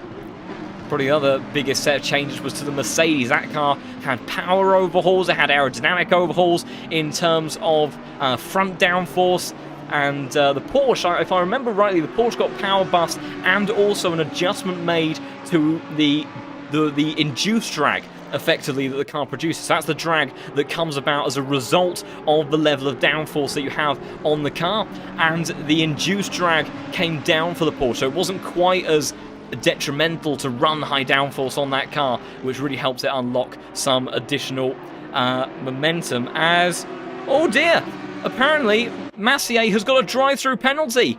That is disaster for our championship leader, who with 7 minutes of the race left to go, with Fleischer's mistake, found himself in what would have actually been quite an easy P2. And this is the sort of moment that can change a season. Obviously, Massier has had very consistent results so far, and he will have drop scores, and this may be one of them. But Marco Bischoff trying to find a way back into the championship, and with the likes of Smolia and Malinowski now looking to drop down the order, that is a big win and points haul for Marco Bischoff, and that is a disaster for the number 9 car, who was having such a strong showing. Not as strong as he would have wanted it to have been, but track limits unfortunately biting number 9. He does come into the pits end to serve that, so we'll have to see whereabouts he comes out in all of that. And also to answer the question, Dominic, so in case you're not aware, so there are a couple of different penalties that you can get given out by the game in ATC. A drive-through penalty is for track limits, as that's another big oversteer moment for Fleischer. He has to be careful as well, as Korekis now gets promoted into P3. Del Fanta in P4. Amazing stuff from him in the BMW. He'll be so pleased from that stay if he finishes where he is at the moment. But there are two main types of penalties that you can get. A drive-through penalty you can either get for being out of position in the at the very start of the race, when they all go into their formation, as that's looking very close actually between Jardier and Malinowski, the Yassi teammates. That's going to be interesting, because we know how fast the straight line speed is of the Honda, but he's maybe a little bit too far adrift. The Massier's tyres would have cooled down a little bit with that drive-through penalty. So a drive-through penalty, yep, you get that for after 3 warnings. So for extending track limits, so either cutting corners or extending the outside line, here's a good example on the exit Stowe corner. If you run too wide there and carry the momentum, then the game can give you a track limit warning for that. So that'll be a drive-through penalty. And the stop-go 30-second penalty is the other one that you can get for speeding in the pits. So that either usually comes about by missing your braking point on the entry, or being a little bit fumbled on the pit limiter button when you go through that kind of sequence. And you know, obviously in real life you quite often have a few more controls after dials. That's a yellow flag for Jevremovic, who I think maybe had a wide moment through Maggots and Beckett's there, and that's allowed Gerardis to get back through. Let's see if we can catch what happened there. So in actual fact, so Jevremovic actually, was well ahead of those cars. So what happened to 27? Oh, very wide. Hugely compromised there. And does he run wide here? No, he does seem to have just completely backed out of the throttle. So what on earth has happened to Jevremovic there? That is a very strange incident for the number 27 car. He had a very compromised line through Beckett's and then seemed to just almost back out of the throttle there. He's on pace again now, so I don't think it's a fuel issue as such, unless he's suddenly realised that maybe he's low on fuel. I'm not sure. As meanwhile, Jardier got very close to the back of Malinowski, and I have to say right now Jardier really does seem to be the car that looks to be on a move in the final few laps. If he can snatch away this P6 position, I think he'll be pretty pleased with that today. to take honours amongst the Hondas. You can see though, look how fast the Porsche is through that opening sequence of corners, through Copse to Maggots and Beckett's. That Porsche's change of direction is unfathomably good, and the Honda reeled it all the way back in. Look at the run that Jardier gets on the back straight in the slipstream of the Porsche. Huge speed difference there as Jevremovic now comes into the pits as well. I'm not sure what that is going to be. Maybe that's, I don't know if that's a drive-through penalty. Maybe he was just angry himself and that's why he pulled to the side. I'm not sure, or if that is a technical issue for the number 27 car in the dying few minutes. But this is why Silverstone is such a difficult circuit for these guys, trying to maintain the concentration all the way to the end. It's caught out our championship leader, it's caught out some other drivers as well. All of the gaps up and down the order are pretty open, except this one here, as Massier makes a mistake on the entry towards Village Corner. This might give an opportunity to the Honda. Jardier is going for a brilliant switchback on the exit there, and we know how fast the Honda is in a straight line as they're side by side through onto the Wellington straight there, and it's a run down towards Brooklyn's curve. Jardier squeezing Massier towards the right hand side, and he's on the inside line into Brooklyn's, but here comes the pole trying to sweep around the outside, holding on to every point that he possibly can. That turns into the inside in towards Luffield curve there. Jardier forced around the outside, but he can't quite make it stick, and he has to stay behind one more time. There'll be 2 more laps of this race to go.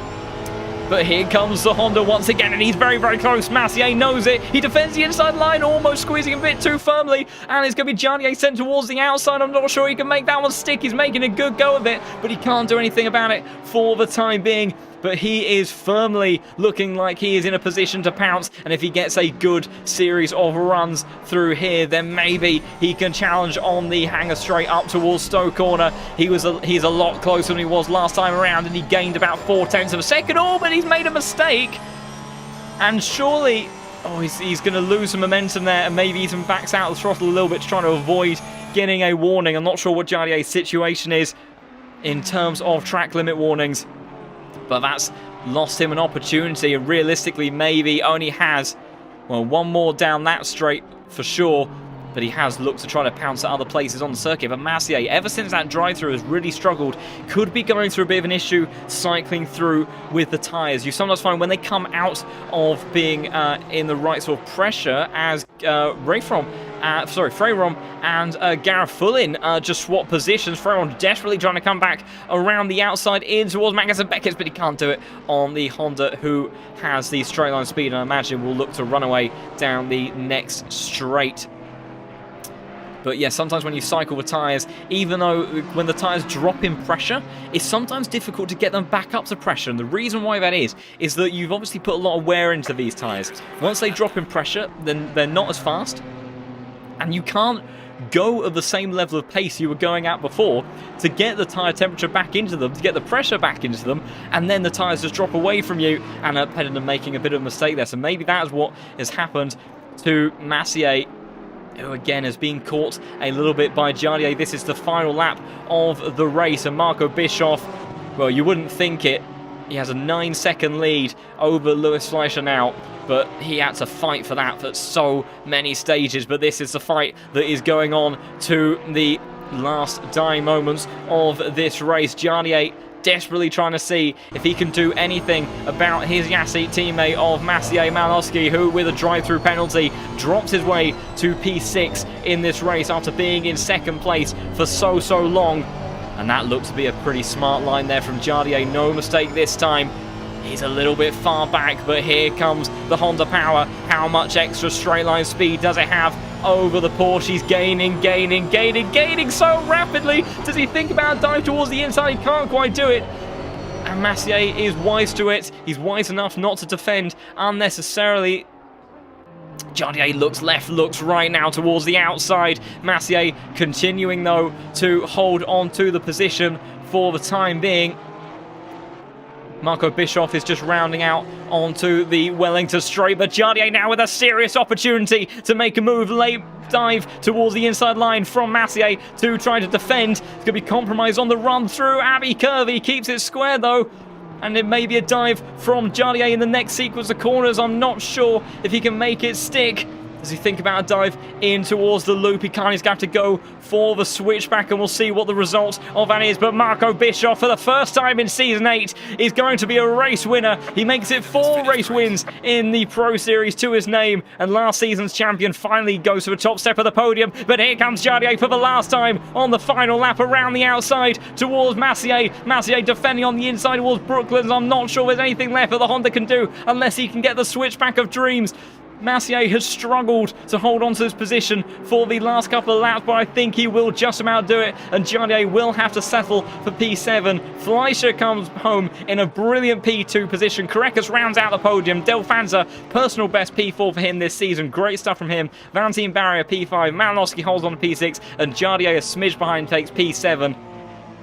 As further down the order, we have one final scrap between Freyrom and Garafulin on the last lap of the race around the outside, trying to get down the inside in towards the loop, and he tanks Garafulin there, nudges him back round, and unfortunately makes contact, and Garafulin is sent around on the final lap, and in actual fact he's lost the position to Tringali as well.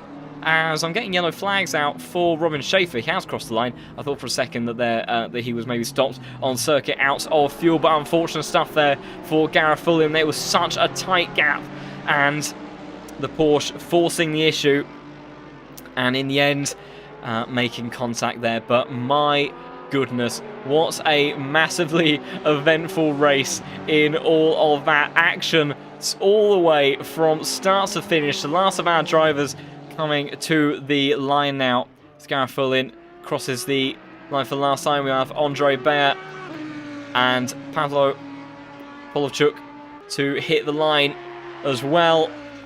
But my goodness, the Pro Series never fails to disappoint.